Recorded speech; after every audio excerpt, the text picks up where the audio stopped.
দুপৰীয়া মই আপোনালোকৰ মাজৰে আকৌ আহিছোঁ এটি সৰু ভিডিঅ' লৈ। ভিডিঅ'টি মানে কি আৰু আজি অকণমান ব্ৰইলাৰ চিকেন আনিছোঁ। এয়া ব্ৰইলাৰ চিকেন আনিছোঁ।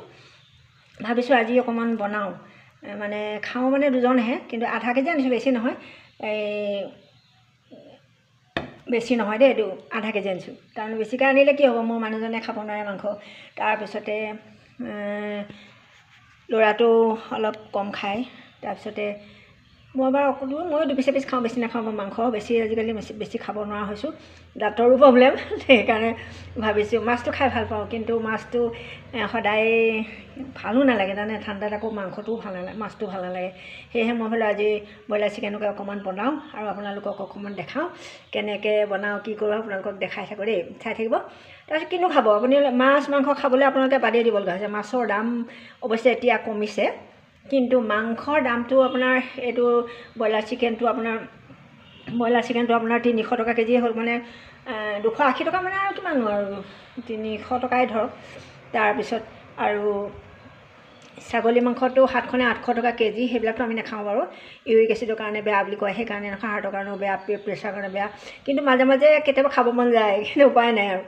তাৰপিছতে ৰাজহাঁহৰ মাংস খাব নোৱাৰে আপুনি। তাৰপিছত 700 টকা নে 800 টকা কেজি হাঁহৰ মাংস খাব নোৱাৰে। তেনেকৈ বস্তুবিলাকৰ দামে সঁচাকৈ মূৰৰ একদম চুলি একেবাৰে দাম খুৱাই দিছে। আমাৰ ৰান্ধনিৰ অৱস্থা বেয়া হৈ গৈছে। বস্তু আনিলে মানে মাছ মাংস আনিলে সঁচাকৈ খাই ভাল লাগে, বনায়ো ভাল লাগে।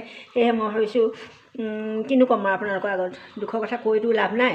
যেতিয়া কমিব তেতিয়া অলপ সৰহকৈ খাম আৰু, এতিয়া আকৌ কমকৈ খাম দেই। কেতিয়া জানো কমিব আমাৰ চৰকাৰে, কেতিয়া আমাক কমাই দিব নাজানো আৰু দেই। বস্তুবিলাকৰ দামবোৰ কমাই দিলে ভাল হয় আৰু, নহয় জানো? কেনেকৈ বনাই, মই কিন্তু অলপমান বইল কৰি লওঁ, কাৰণ কেলৈ এয়া বইল কৰিবলৈ দিছোঁ। এয়া পানী কেৰাহীত গৰম কৰি লৈছোঁ, পানীটো গৰম কৰি লৈছোঁ, লৈ এয়া বইল হ'বলৈ দিছোঁ। তাৰমানে এয়া বইল কৰি কিয় লওঁ জানেনে? মানুহেতো আজিকালি কৈ আছে যে ব্ৰইলাৰ নাখাব, ব্ৰইলাৰ দৰৱ দিয়ে, আমুক দিয়ে তামুক দিয়ে, ধেৰ কিবা কিবি কৈ থাকে। কিন্তু ব্ৰইলাৰ ময়ো পুহিছিলোঁ এটা সময়ত, খুব মোৰ উপাৰ্জন হৈছিল। এইটো এটা উপাৰ্জনৰ পথ। গতিকে আমি নাখালেনো কোনে খাব ন?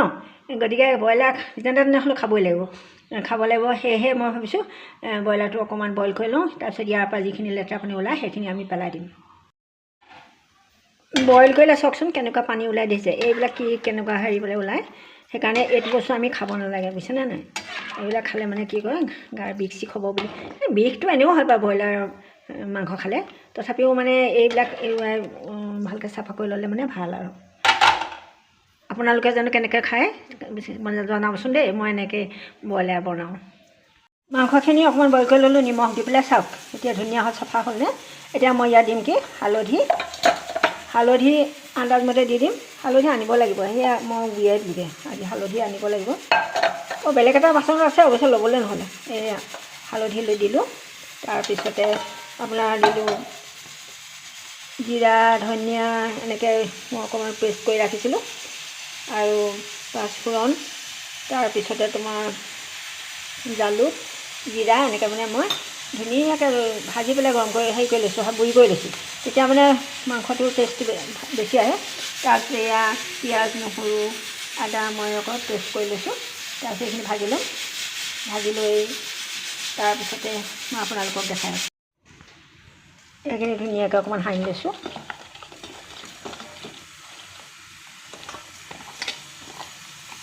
কেৰাহীখন মই পাতি থৈছোঁ গৰম হ'বৰ কাৰণে।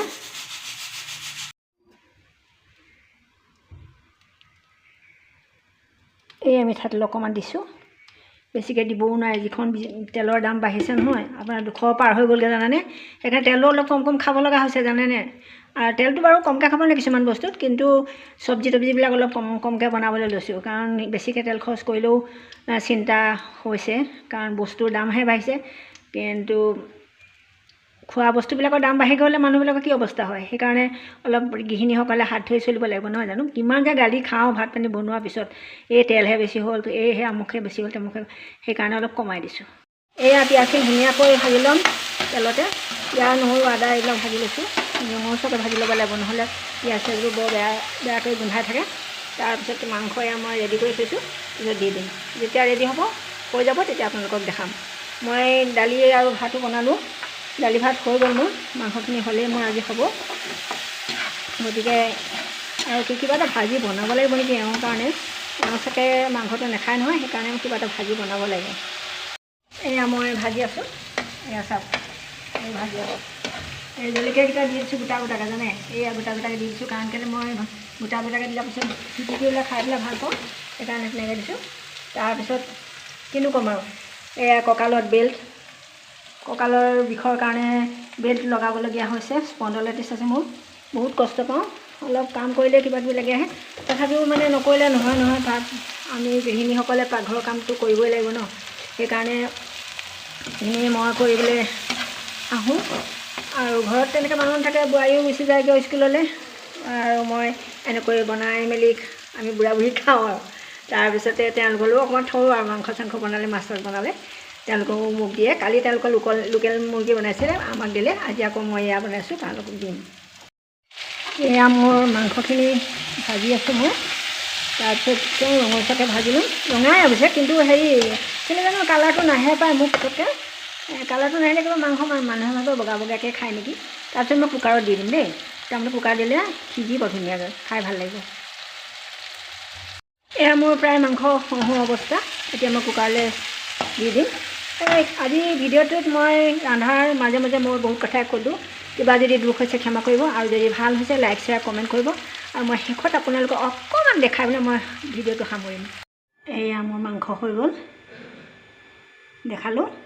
আজি দুপৰীয়াৰ সাজ মোৰ এনেকৈ হ'ল। মোৰ ওপৰত ভাড়াঘৰত বোৱাৰী এগৰাকী থাকে, তেওঁ মানিমুনিয়ে মাছে জোলে দি থৈ গ'লহি, এওঁৰ কাৰণে হৈ যাব। মই আৰু চব্জি ভাজি আৰু নবনাওঁ। আজিলৈ মই মোৰ ভিডিঅ'টো ইয়াতে সামৰিছোঁ। আৰু ভাল হ'লে লাইক শ্বেয়াৰ কমেণ্ট কৰিব আপোনালোকে দেই। আৰু ভৱিষ্যতে তেনেকৈ আনিম বাৰু কেতিয়াবা কিবা কিবি বনালে।